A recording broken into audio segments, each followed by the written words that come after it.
বাংলাদেশ সরকারের প্রধানমন্ত্রী হিসেবে প্রথমবারের মতো সিলেট সফর করছেন জনাব তারেক রহমান, যার কারণে তার আগমন উপলক্ষে সব ধরনের কার্যক্রম শেষ করছে সংশ্লিষ্ট কর্তৃপক্ষ। প্রধানমন্ত্রী তারেক রহমান আগামী 2রা মে শনিবার সিলেট সফর করবেন, যা প্রধানমন্ত্রী হিসেবে দায়িত্ব নেওয়ার পর তার প্রথম সিলেট সফর। এদিনের পূর্ণাঙ্গ কর্মসূচি ইতিমধ্যে প্রকাশ করেছে প্রধানমন্ত্রীর কার্যালয়। সিলেট সফরে প্রধানমন্ত্রী 3টি প্রকল্পের ভিত্তিপ্রস্তর উদ্বোধন করবেন এবং 2টি সভায় যুক্ত হবেন। প্রধানমন্ত্রীকে স্বাগত জানাতে প্রস্তুত হচ্ছে সিলেট। ত্রয়োদশ জাতীয় সংসদ নির্বাচনে জয়ী হওয়ার পর সরকার গঠন করে প্রধানমন্ত্রী হিসেবে প্রথমবারের মতো সিলেট সফর করছেন জনাব তারেক রহমান। প্রকাশিত সূচি অনুযায়ী সকাল 10টায় সিলেট উসমানিয়া আন্তর্জাতিক বিমানবন্দরে ঢুকবেন। সেখান থেকে তিনি সকাল 10:30টায় হযরত শাহজালাল রহমতুল্লাহি মাজার জিয়ারত করবেন। মাজার জিয়ারত শেষে সকাল 11টায় নগরীর চাঁদনীঘাট এলাকায় সিলেট সিটি কর্পোরেশনের জলাবদ্ধতা নিরসন প্রকল্পের উদ্বোধন করবেন। এরপর সুধী সমাবেশে যোগ দেবেন তিনি। বেলা 12টায় সদর উপজেলার কান্দিগাঁওয়ে বাসিয়া খাল খননের কাজের উদ্বোধন করবেন। বিকেল 3টায় সিলেট জেলা স্টেডিয়ামে নতুন করে স্পোর্টস 2026 প্রতিযোগিতার উদ্বোধন করবেন প্রধানমন্ত্রী।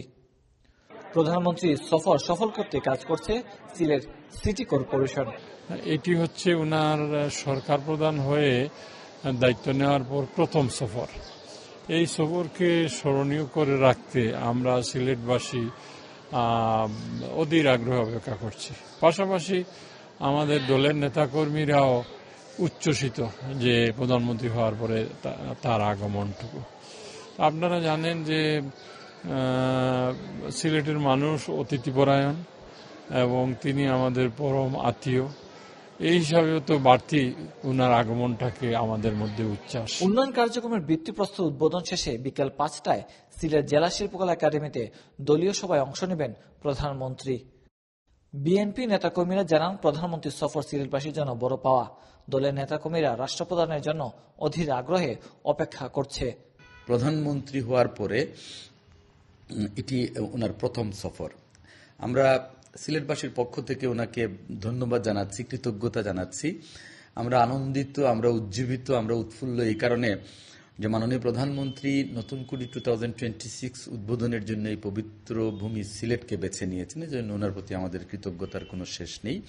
তবে এবার কোনো জনসভা ছাড়া একদিনের কর্মসূচি শেষে সন্ধ্যা 7টায় বিমানযোগে ঢাকার উদ্দেশ্যে সিলেট ত্যাগ করবেন প্রধানমন্ত্রী।